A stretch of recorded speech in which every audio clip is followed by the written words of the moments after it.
Hello, welcome everybody to New Zealand and Australia. Ben Hogan's here today for OKRs. And I'm Silke from New Zealand. I'm the Kanban New Zealand person behind the meetup. And so all questions, Kanban, anytime, always to me. We also have Dan here, Daniel Plug from Australia. He's got the meetups in Sydney and Melbourne. Dan, do you want to say a few words? Yeah, just wanted to say hi to everyone. It's good to see everyone. And yeah, it's good to see Ben back. Yeah. For all those that are new, because we had quite a few new signups actually. We have a YouTube channel where we will put the recording. It's called Kanban New Zealand YouTube. You can see most of the recordings we've had in the meetup group before. Some pretty cool stuff around Kanban, some pretty cool speakers from around the world that know their stuff. And yeah, feel free to have a look there. I'll put it in a chat afterwards. And topics go from team-based Kanban to more advanced, like fit-for-purpose framework or Kanban maturity model. And today we're talking about OKRs because they fit nicely with Kanban as well. So Ben has Freshwater Academy. I will also put that in the chat, or if you want to do that, Ben. And I've actually been to some of his training and it's amazing. I can highly recommend it. He's based in Melbourne. Probably doing some training in person now again, hey, but also virtually. Hello, Ben, officially welcome from me. Dan, I think you know him for longer and better. Do you want to say a few words as well to introduce him? Yeah, well, I think this group probably Ben needs a little introduction to because he's actually one of the co-hosts, although we haven't had Ben around too much lately because he's, you know, since we've gone COVID virtual, he's been hiding away a little bit. But it's great to have Ben back. He's been around the Agile community in Melbourne for years, and you know, if you've been around Agile in Melbourne, you probably already know Ben. So it's great to have him back, and good to see him. Oh, I would say, Ben, over to you. Yeah, thanks, Silke. Thanks, Daniel. Yeah, it's been a minute since I've done any Kanban related stuff, so apologies for that. Yeah, I got a bit distracted over the last years going to Berlin, which was definitely a big distraction. And then when I got back from Berlin, yeah, pandemic, and I got involved in all this OKR stuff. So yeah, today I want to talk a bit about that experience in Berlin, introducing OKRs in Germany, and then going on over the next 4 years, doing a whole bunch of that.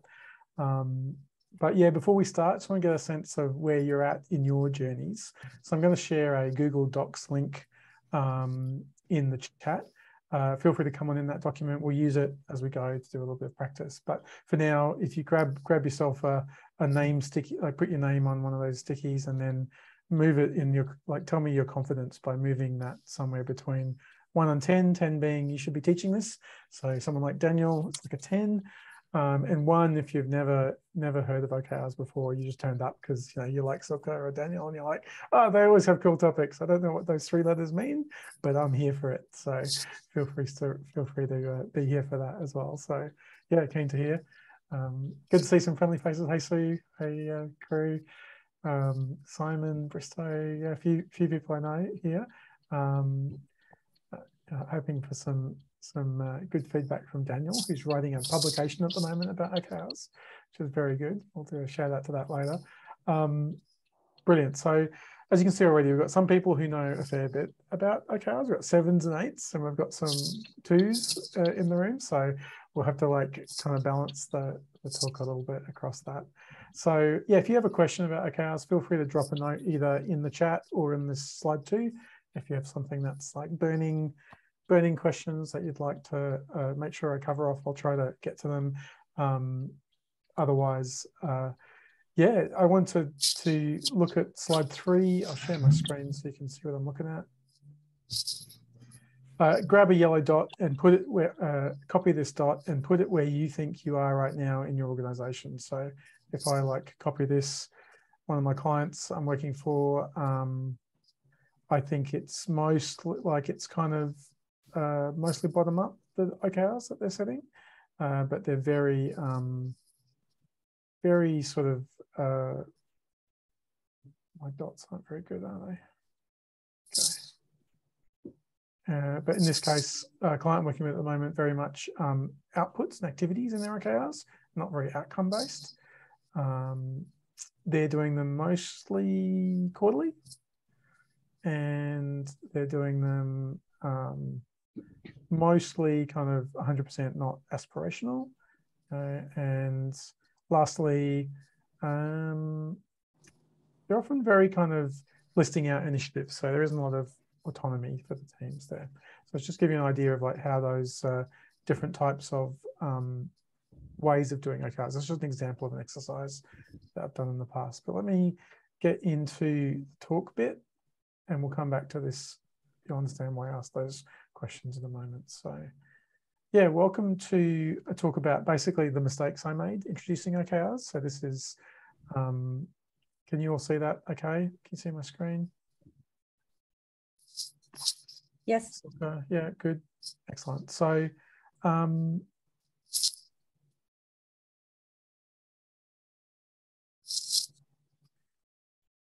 if I can get that to work. Okay, so today, let's cover off just the basics for those who are new.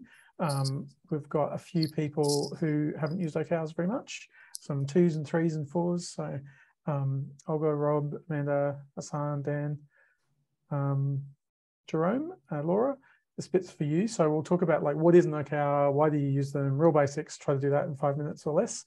And then I want to talk about some of the mistakes kind of implementing them. So problems you're likely to run into when you try to be like, hey, OKRs are cool, let's try using them. I'll talk about some of the really common things I see. And then we'll have a practice using an OKR canvas, which is in this document. And then I'll talk about like how you can get started and what things kind of work well for me. So yeah, it's just basically an experience report today. So I guess over the last 4 years, I've been asked to help organizations introduce OKRs quite a bunch of times. They've become super popular, which is probably why you're here. The first time for me was 2017 in Berlin in Germany. And I was working with Rich Denal, Greg Ellis at Germany's biggest property and car portal. So I came to OKRs from Kanban and Agile. As Dan said, 20 years of consulting, teaching. I was one of the first people to teach Kanban in Australia. In addition to OKRs, I've also done product management stuff recently and product discovery stuff. So there's a lot of clients I've worked with to try to introduce OKRs at scale. A lot of them publicly listed, a lot of them marketplaces, some smaller startups and one government. So the New Zealand government, in fact, ACC, are doing some OKRs stuff based on my content. So it's really exciting. But before we get much further, let's introduce OKRs with an example. So here you can see an OKR, which is literally save the world from the climate disaster. And so that's a great example of an objective. It's short, it's really straightforward. We understand whether we've done it or not. And there's a single key result as an example here.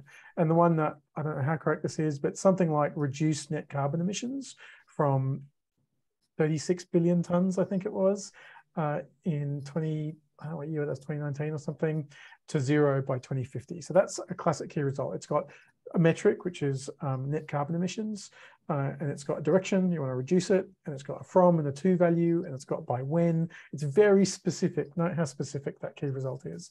But what I like to do is split out the other stuff, the activities that show how we hope to achieve the goal in a separate section. So in this case, things like adopting renewable electricity, adapting cars and transport, housing, manufacturing. So there's a lot of work to do to save the world. So the OKR, the activities list can get quite long and quite complicated. And you can imagine having, get really lost in the details. So my number one tip is to think about OKRs in these 3 different parts: objectives, key results, and activities. So, so why do people use them? They don't seem that interesting. They look kind of simplistic. It's like less than a paragraph of text. Why all the hype? Why would we care about something that took me literally 30 seconds to introduce? So typically of the clients I've been working with, there are 3 really big areas that often leaders or executives are looking to improve, problems that they see that they're trying to fix with OKRs. And the number one sense that I get from senior leaders is that they're doing a lot of work. Like there's lots of initiatives, there's lots of projects, there's lots of output, and everyone is really busy, but they're really worried about not having the impact. So typically of the organizations I've worked with, there's kind of competing priorities for capacity, and often that can get a little bit out of hand. So you'll have teams juggling too many initiatives, or worse, you'll see people working at cross purposes. So I've seen focus turn up again and again as probably one of the biggest opportunities for improvement to use OKRs. But one of the ones that I came across first wasn't focus, it was employee engagement. So it was like an employee engagement survey, like Culture Amp, for example, said that staff were saying that they were really disconnected from strategy and purpose. So that can show up in your annual employee survey. So some organizations are looking at OKRs to try to improve really basic communication and transparency of what is the company's goals, what is our strategy, where are we trying to go. So here, I guess clients are often looking to inspire and engage their teams through the title of this talk, which was getting a connection, bringing purpose to their life through meaningful and purposeful goals. I feel like that's a really nice aspirational thing to do with OKRs, is actually give people a connection to the work they do. And the third issue that really is super common, and particularly in these larger organizations, is cross-team alignment, in particular between tribes or squads or functions, between technology and sales or product and marketing. So it comes up again and again, this idea that there's this opportunity for improvement in so many organizations when functions find themselves kind of competing with each other or working across purposes. And I think that's one of the most deep issues that organizations struggle with. So I think you'll also find that during the pandemic, we had a lot more remote teams and hybrid teams, and the ability for remote teams to understand and align their work across these boundaries, I think that's become more difficult. So if you're working remotely, you don't get that advantage of sort of osmotic walking down the corridor, oh, hey, what are you working on? So I think it's even more important that we have some way of aligning people who are working remotely, and OKRs are one of the potential tools in that toolkit. So that's the promise, right? That's like, oh yeah, great. I'll have purpose and alignment and focus. Yeah, great. That's fantastic. But what's it like actually introducing OKRs into an organization? So that's kind of what I want to talk about today. Like some of the mistakes I made trying to take these nice sounding ideas and sort of just deploy them at scale. So my first attempt was 2017. I'm in Germany, and I think at the time there were about 1,200 people, the organization. So at the time I had no experience with OKRs. I really didn't know what they are. I was like a 1 or a 2 out of 10 in terms of the score. And so the largest change program I'd ever run was introducing Kanban or Agile to maybe teams of up to 300 people. So 1,200 people was like almost felt like an order of magnitude difference in difficulty for me. Suffice it to say, I made plenty of mistakes. So that's the fun part of this talk, is that I messed it up pretty good. So those opportunities for growth might help you, I think, because I've noticed that multiple organizations make these same mistakes. So the first one is that often people will think about writing OKRs themselves. So let's say you're a CTO or a CPO, you'll be like, I know what, I'm a CTO, I'm going to write some technology OKRs. And I thought, this is great. The executives are into it. That's like every change book I've ever read. Make sure the executives are on board and everything will be fine. And I thought, this is really good. They're excited. They're writing OKRs. Yeah, what more could I want, right, really? So yeah, I feel like that was like an early sort of false kind of confidence, because what we were doing is each of these different leaders, like the CTO and CPO, they were writing their OKRs, and what they were doing is they were kind of passing the buck on these problems of focus and alignment into the organization. So we have ended up with 2 sets of OKRs, like technology OKRs and product OKRs, and they would cascade down into the teams and produce conflict between the teams who worked in product and teams that worked in tech, all the way through the org at every level. So for example, technology was trying to improve resilience. That was their OKR. and product was trying to maybe enter a new market or create a new service. So it turns out having separate OKRs for different functions, it sounds really obvious when you start, but it was a big mistake. Don't do that. So we decided to really shake it up. We thought, okay, ELT, that's the exec team, the CEO, the CTO, the CPO, and friends, sales, etc. Let's create a single set of joint goals across the function. So cross-functional OKRs rather than these individual ones. And that's obviously a bit more difficult because you can imagine how many rounds of PowerPoint you need to do in order to get alignment with all these different functions. So I remember Rich, my CTO at the time, he went through this process, a bunch of workshops, and afterwards he was like, "Ooh, I think OKRs require a kind of brutal focus to cut them down to just the few objectives that really matter across the group." Does that make sense? And so that was like the magic, is that moment when we actually get rid of a bunch of OKRs and we're left with the ones that are truly cross-functionally important.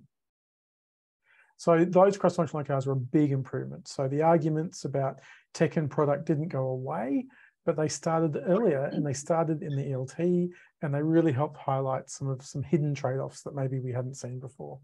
I like to say now that your OKRs are working well when you're having arguments at the beginning of an OKR cycle, at the beginning of the quarter or the year, not at the annual review at the end of the year.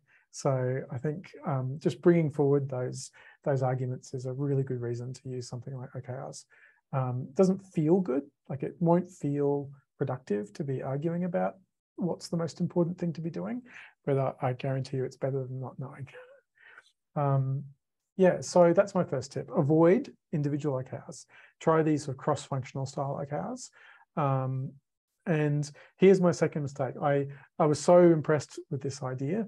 I thought we could do this pattern of cross-functionality at every layer in the organization. I know what, we will deploy cross-functional OKRs everywhere. So what we thought, we'll use the existing leadership structures. We had VPs, we had heads of at a director level, we had team leads.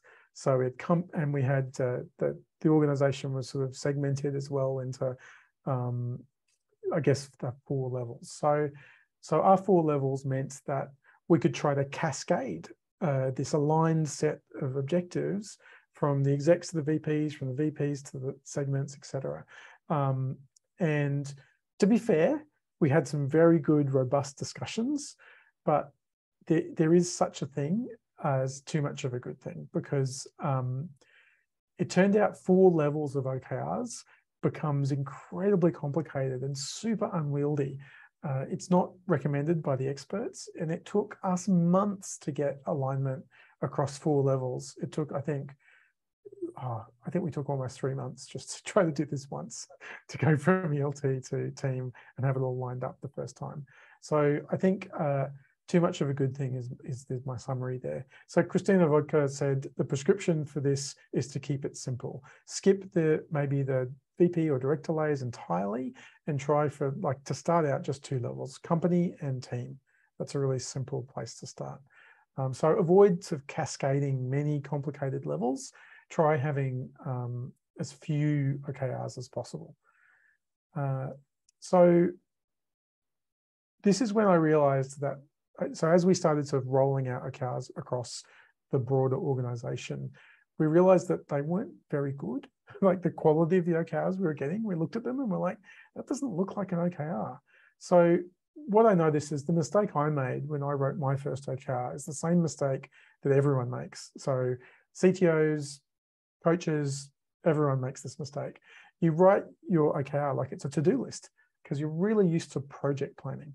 So a quick way to tell you've done this is there's a verb in your key result, and it's a word like execute, build, design, launch, complete. They all point to the same problem. This key result is trying to do the work. It's not a symptom of success. It's not the outcome.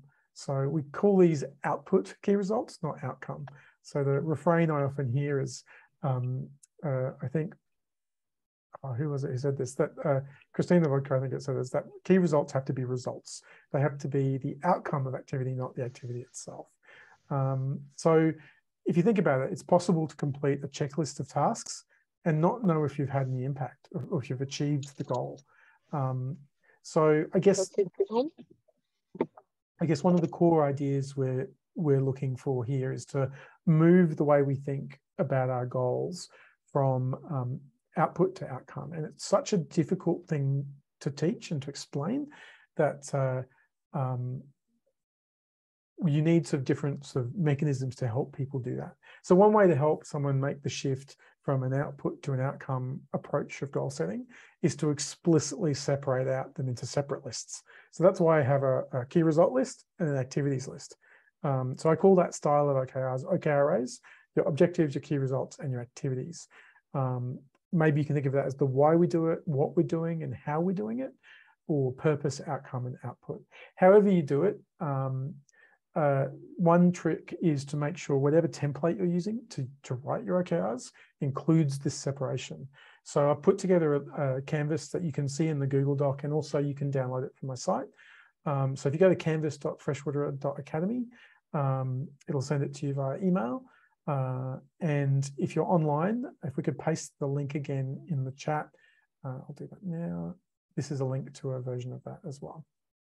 So, so if you have a look at the OKR canvas, there's basically a checklist on slide number 4. And for example, you want to make sure your objectives are kind of engaging. You have some link to purpose, maybe they're motivating, or most importantly, not too long. If there's too many words, people can't scan them. So in the second section, key results, I really like using the format from the book, The 4 Disciplines of Execution. And in 4DX, they talk about this increasing or decreasing metrics from X to Y by when. And I think the most important section to have is actually the activity section. Even though they're not technically part of an OKR, it helps you like have a parking lot for all that stuff that you're going to think about that isn't an outcome, it's an activity. So that's my current understanding of what makes a good OKR. So let's give it a try, right? So I'm going to take you through a little process that I've used to write my first OKR in a good way rather than a bad way. So this is a working backwards method where we're going to start by trying to think of one really important activity that, like say, for the next 3 months is the most important project or initiative we're working on right now. So this could be a work thing, it could be a personal thing. So grab yourself a slide, just take a copy of slide 6 and then put your name on it. And so Apple D or copy paste or right click and duplicate slide. And that grab yourself your own slide and put your name on it so you know which one's yours, you'll lose it otherwise. And then follow along. I'll take you through a little activity to write an OKR. So step 1, have a think about the next 3 months and think about the most important project or activity that your team or your company or you personally are going to work on. Obviously, other people can read this, so don't put anything company confidential in, but use a code word just as long as you know what the activity is. Put that in the activities column as an initiative name or a project name or just the thing you're doing, the most important thing. Throw it in your activities column. You can make a list of them if you want, if you're kind of brainstorming now, like, is this the most important thing or is this the most important thing? We're coming to focus here, which is like, if I had to focus on just one thing, what would I really want to focus on? Give you just a minute to think about that. Any questions so far?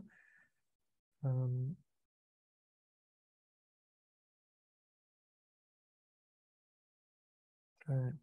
Give me a thumbs up or a yay in chat if you have got an activity in mind.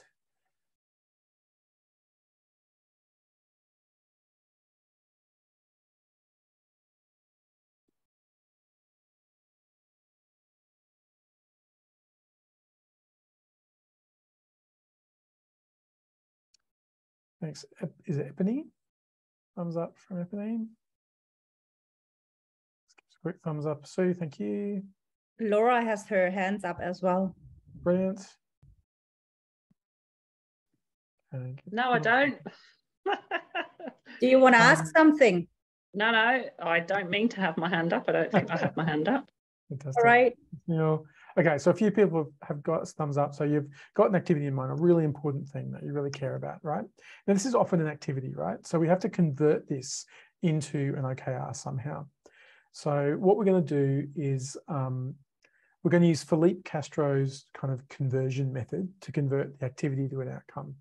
So imagine those 3 months have passed, that this project was incredibly successful. Like it went really, really well. What would be the outcome or impact that you could see? What would be the first thing you would notice around you that this had been really successful? So like what kind of impact in the world, what difference did it make in the world? Often like it's a customer behavior change, or it's something changed in the world that you could observe if you're thinking it from a scientific point of view. So I'll give you a second to think about like what kinds of things, make a list of them in the key results column, list of things that might actually change because this project has been really successful. You've nailed it. It was really great. What would you notice? Have a think about that. There's quite a lot of options here. Lots of things you might notice. Try to think of something that might be measurable. Is there anything you could measure to know if it was a little bit successful or very successful? How would you tell the difference between, you know, this project just nailed it, or this project barely met my expectations, or how would you know it completely failed? What would you measure? Start having a think about that. Spend just a couple of minutes thinking about what's my measurement for this activity. Come up with a few ideas. You can come up with a few, but we're going to pick one in a moment. Okay. Any questions on that one? This is probably the hardest step, to sort of think about the activity and think about what success looks like. How would I measure it? Any thoughts, questions? Going well. Quick look at what you've got.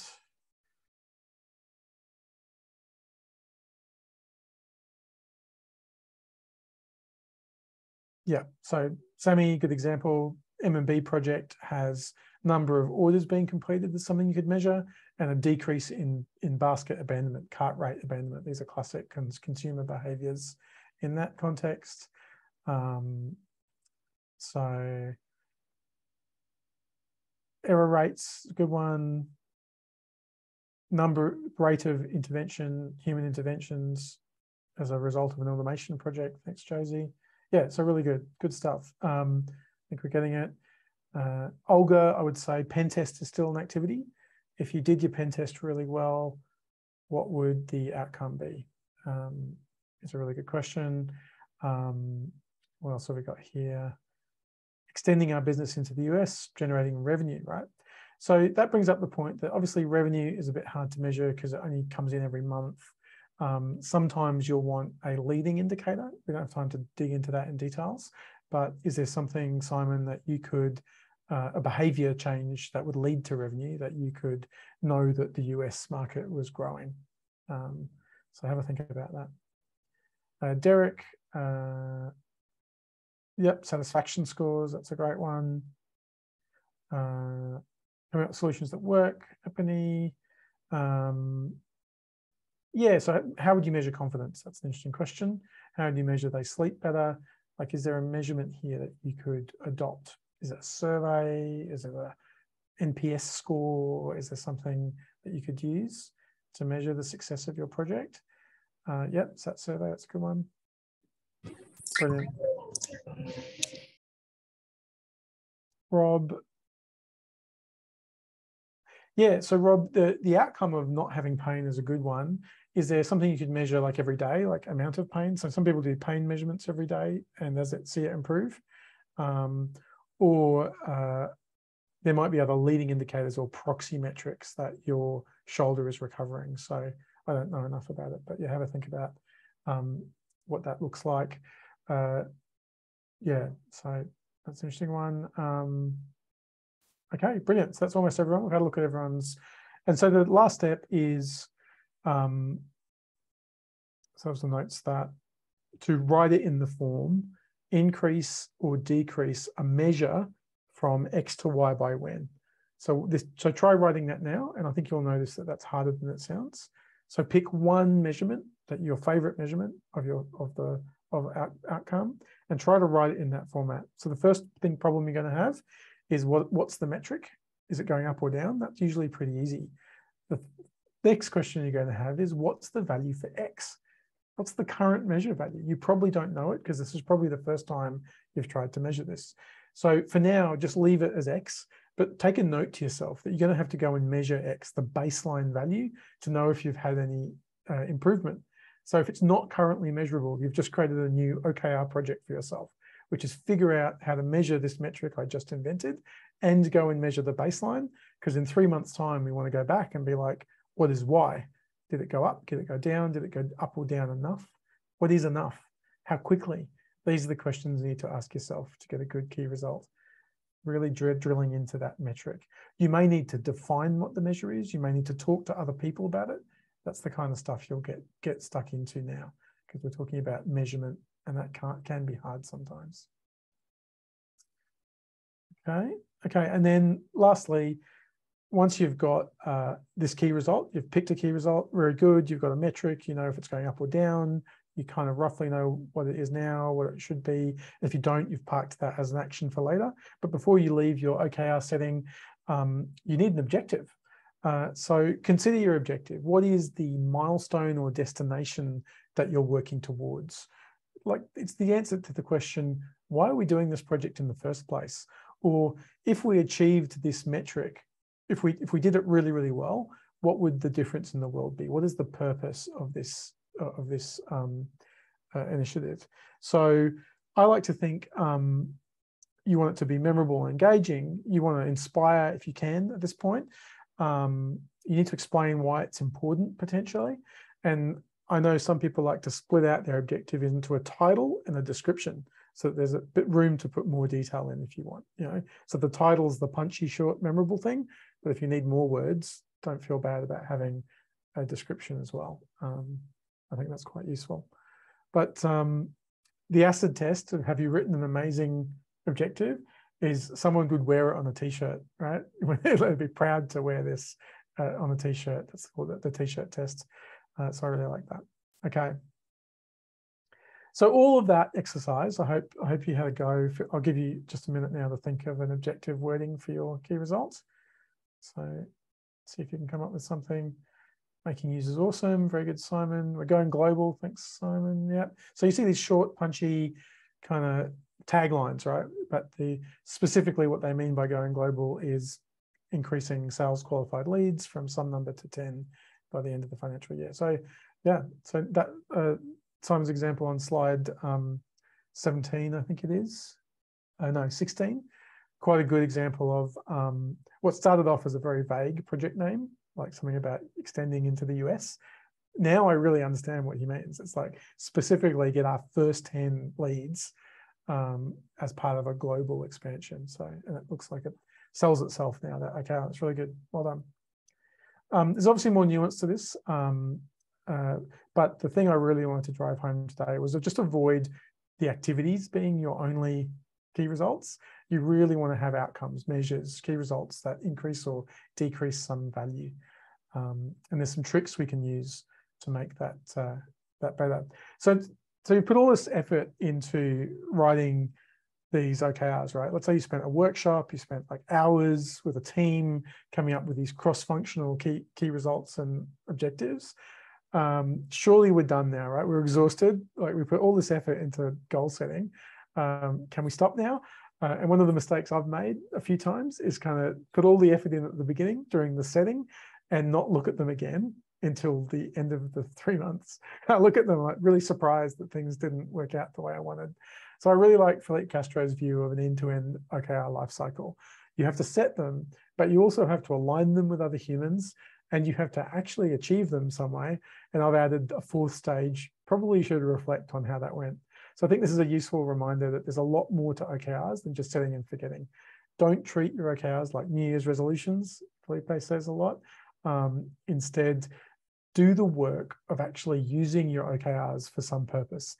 And the best purpose is to use them regularly through a check-in process, like a weekly check-in. So every week you're using your OKR to help you stay focused and to figure out if you're achieving them or not. Simon asks if this is a back to front exercise, and it absolutely is.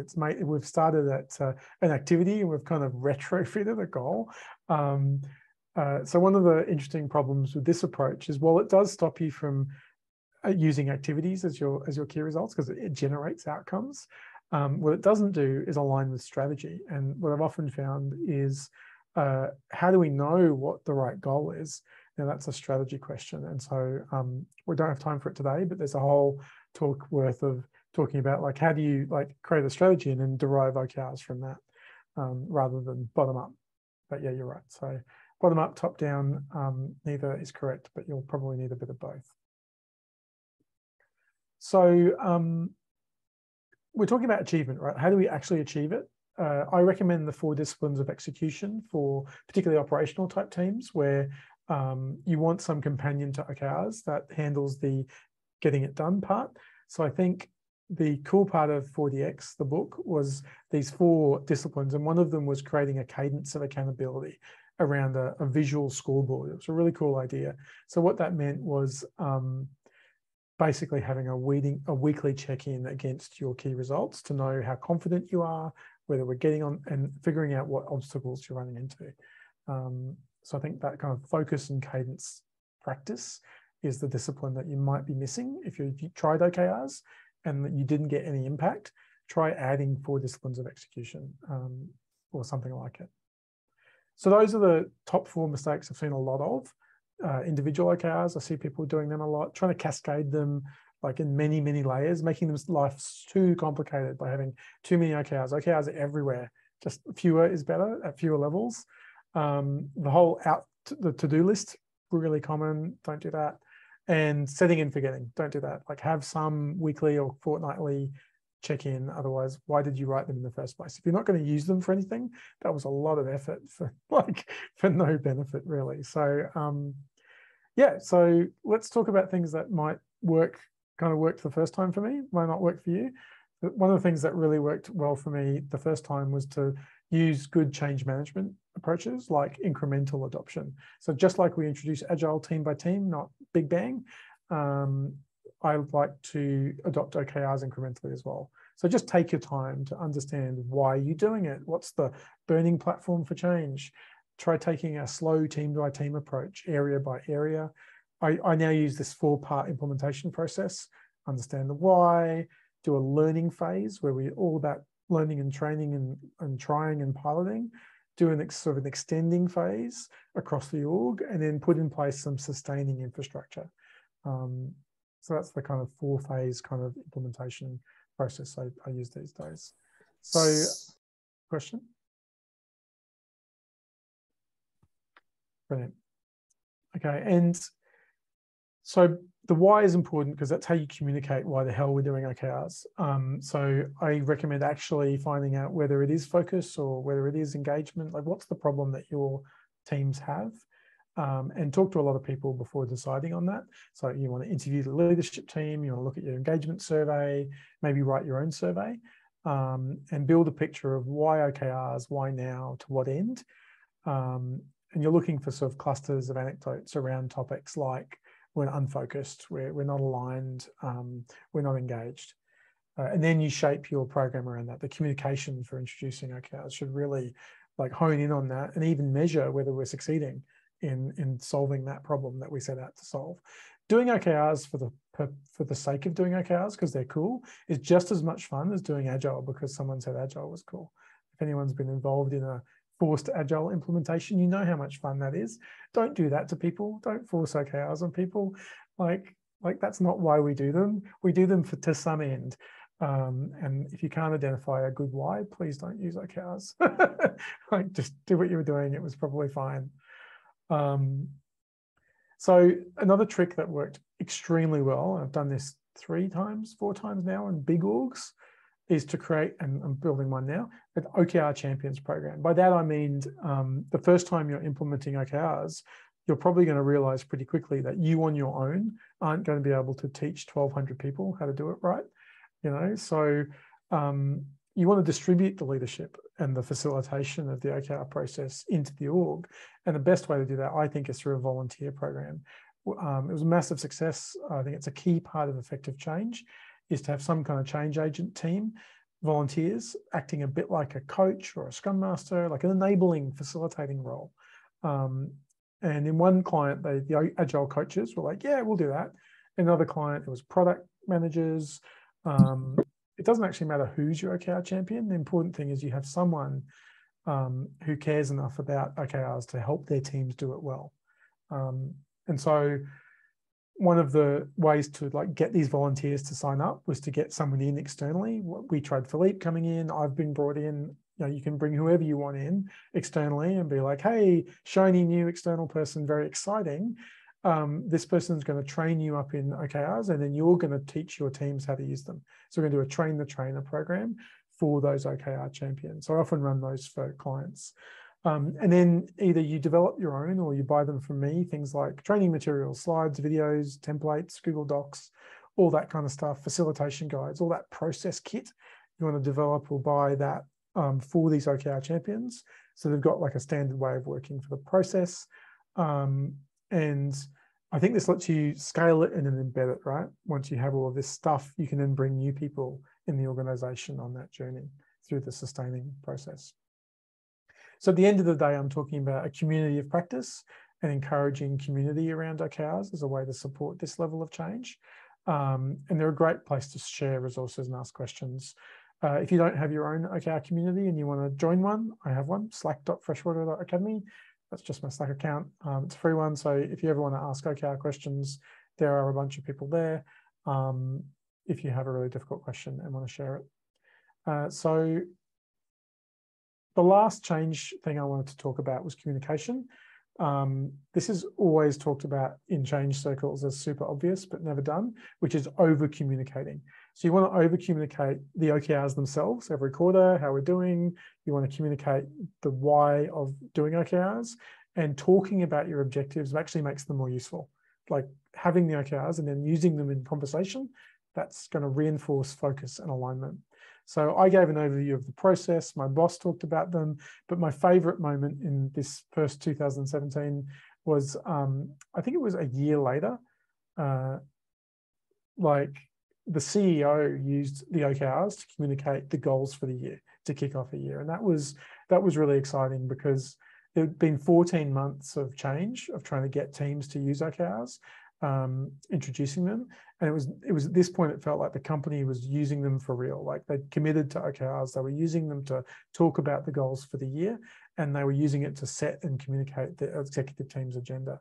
So I think that's the final thought I want to leave you with, which is that OKRs, adopting them at scale takes a lot of time. Think years, not months, right? For a large organization. So plan accordingly. Like don't think it'll just be like, oh, this is just because they look really simple doesn't mean that they are, which is the same with a lot of simple ideas like Scrum or whatever, right? Try to do that at scale in a month. So we covered a lot today, a bunch of traps, bunch of tips. We just talked about the champions and training and community and communication.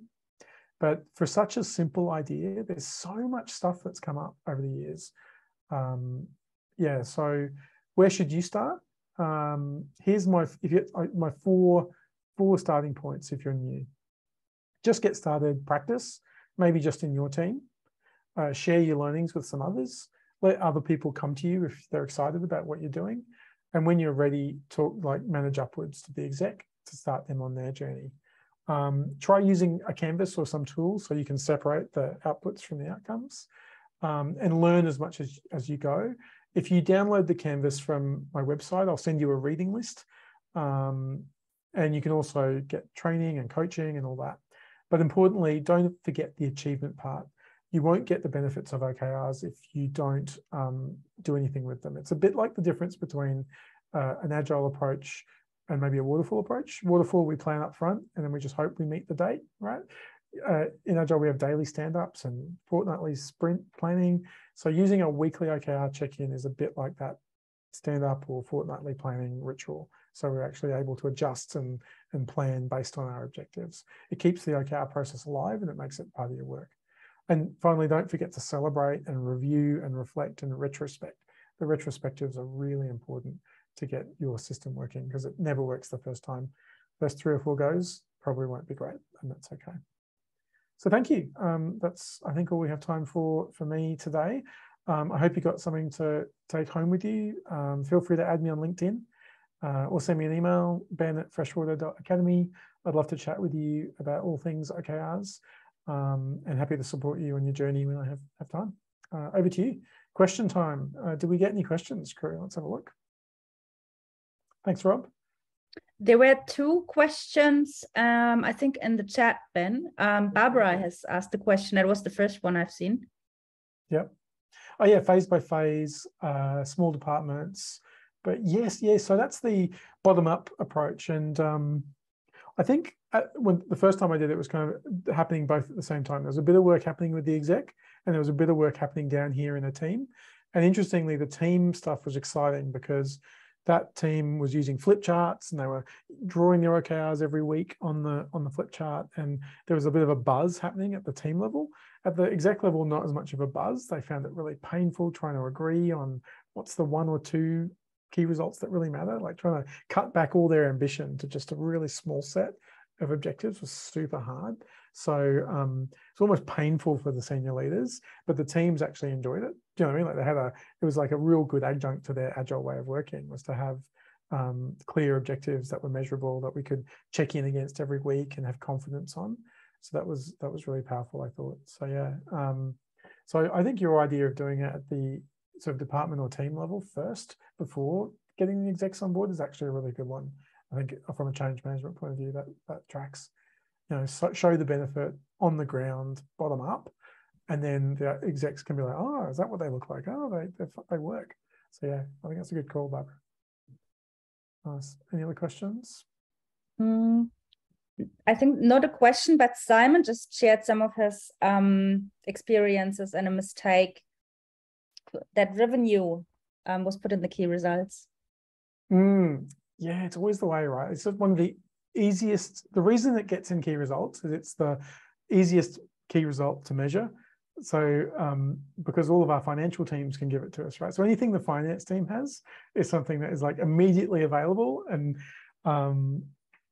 yeah, I think there's a quippy quote. Daniel, I don't know if Daniel's on the line, but there's something about like you measure what's easy to measure rather than what you should measure, which is one of those problems, right? And so digging into the whole driver tree and map of results really helps, because then you can start looking at the leading indicators, and until you get to the most leading indicator, that still feels like a good predictor of the outcome you're looking for. So yeah, have a look at some of the leading indicators literature. That's really useful for that, to get away from revenue. Neil has asked if you can elaborate on portfolio management for OKRs. They're trialing something that could align to this with the enterprise agility team. Right. Yeah. So so if you think about OKRs done the way I like to do them, where they are outcomes, not output, I'll show you I think I have that slide here to show you. So one of my favorite articles I've been sharing recently is this one by Jason Doherty et al. It talks about the mapping of outcomes to outputs all the way from your vision at every layer through your organization. So if you're thinking about portfolio management, it really becomes important to think about the different layers in the system of work.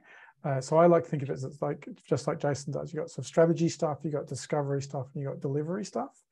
And I like to keep them a little bit separate in my head. So let me share that link in chat. It's a really great article. There you go. So I think you'll enjoy that and have a read. It talks a bit about the idea of roadmaps and release plans, and maybe what you want is a outcome-based roadmap for your portfolio view. But have a chew on that article. It'll take you a day to soak in. It's a long one, I'm afraid, but well worth it. Yeah, thanks for the question. Good one. Barbara is asking, would you do team OKRs in cross-functional agile squads or more in department, like dev department, QA? Yeah, it's a problem I struggle with a lot.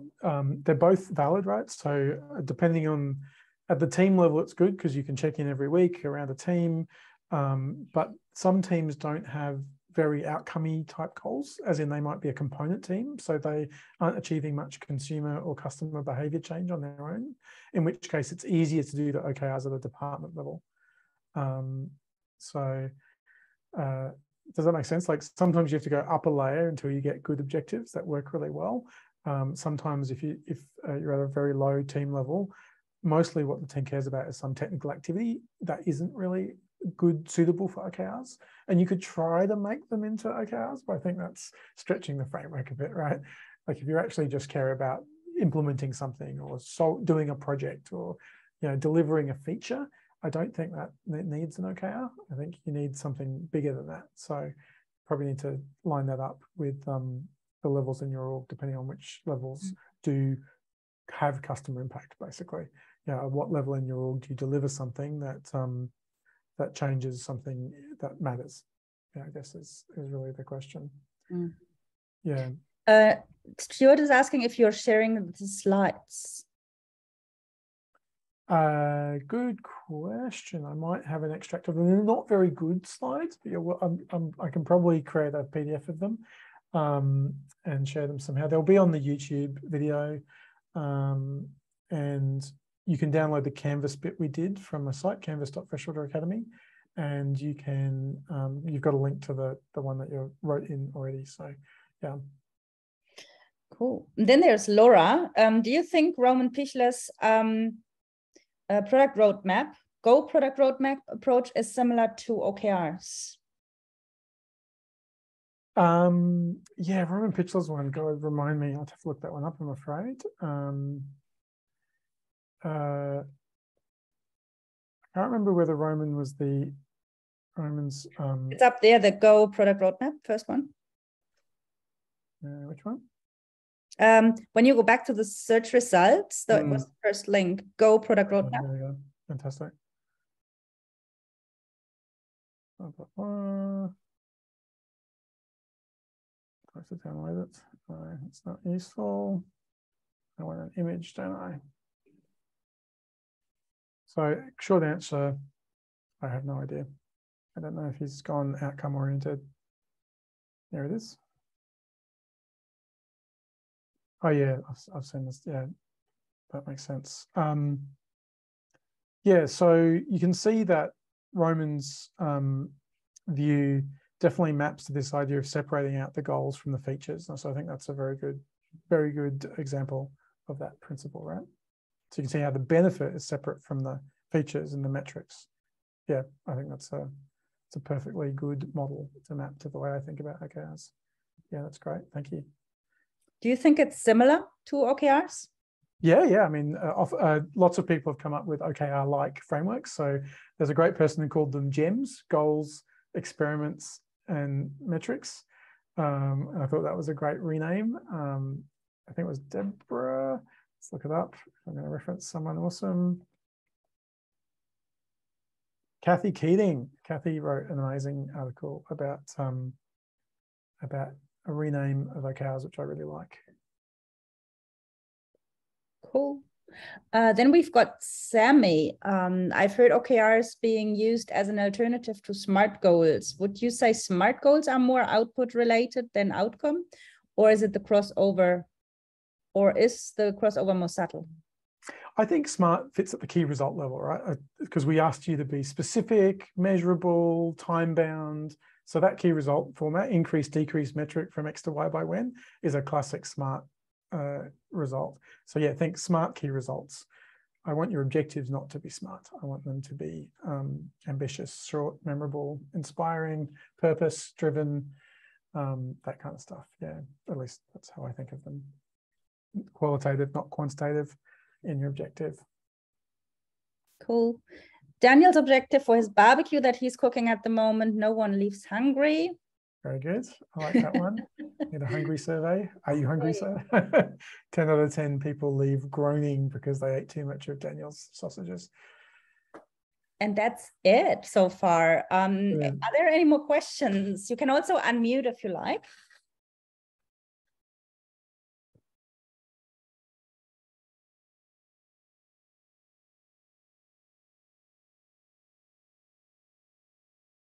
Thanks very much, everyone, for listening to me ramble on about OKRs. Obviously, very happy to talk more in future. And thanks for coming. Cool, thank you. Very good. Thanks, Ben. So, recording will be on the YouTube channel, and all those that are interested to find out how they align nicely with Kanban, we have Dimitar Karainarov next week from Kanbanize, who will show how that can work and also how such a future can work in a digital tool. Yay. So any words from you, Dan? No, I was just about to say that there are also other Kanban tools that have taken up the OKR thing as well as Kanbanize. So for those of you still using LeanKit out there, there's stuff in there nowadays about OKRs, but yeah, they're sort of permeating the market there quite a bit. And yeah, we'll see next week how we can start to use that, you know, in more specific Kanban terms with Dimitar. So I'm really looking forward to that. It's another good talk from the Kanban community. Yeah. The only other thing that I wanted to mention is this month it's probably too late for anyone to go, but there is the Kanban Global Summit coming up this month in San Diego. So stay tuned for what's going to come out of that. There's usually a few talks and videos and things like that comes out of the Kanban Global Summits, and we'll probably hear a little bit coming out of the US from that, for those of you who are more interested in the Kanban side of things, not just OKRs. Mm-hmm. Starts next week, right? I think so. Unfortunately, I can't get along to it this year. Yeah. Maybe next year. Same. Okay, cool. Thanks, everybody. Voila. Someone just, thank you. He actually just joined and we're finishing. But if people like to hang out, feel free. I will stop the recording now.